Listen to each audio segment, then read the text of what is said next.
Welcome to GG அடுப்பங்கரை. இன்றைக்கி இட்லி எப்படி சாஃப்டாக செய்யறதுக்கு என்னென்னு பார்க்கலாம். இது பார்த்திங்கன்னா காப்படி உலக்குன்னு சொல்லுவாங்க. மோஸ்ட்லி இது ஒரு 200 கிராம்.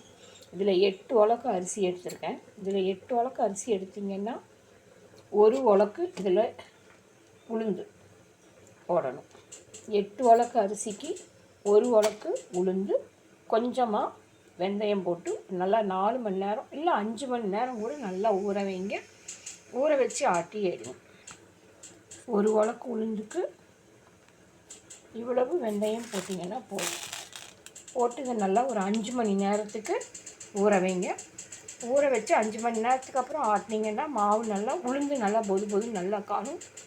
அரிசி நல்லா நைஸாக அரைச்சி, ரொம்பவும் நைஸாக இல்லாமல் பரபரன்னு அரைச்சி எடுத்துக்கலாம்.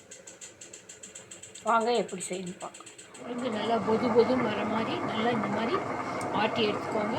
உளுந்து தனியாக அரிசி தனியாக ஆட்டினா தான் இட்லி வந்து நல்லா சாஃப்டாக இருக்கும்.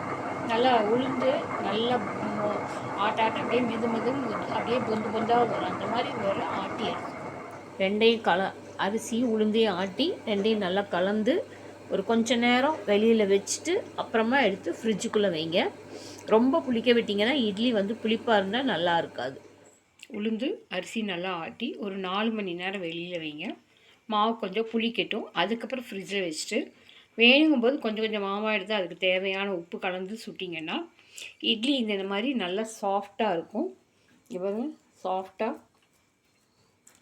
8 உலக்கு அரிசிக்கு ஒரு உலக்கு உளுந்து போட்டு சுட்டு பாருங்கள், செஞ்சு பாருங்கள், சாப்பிட்டு பாருங்கள். என் சேனல் லைக் பண்ணுங்கள், ஃபாலோ பண்ணுங்கள், கமெண்ட் பண்ணுங்கள். இது ஜிஜி அடுப்பங்கரை. பாய்.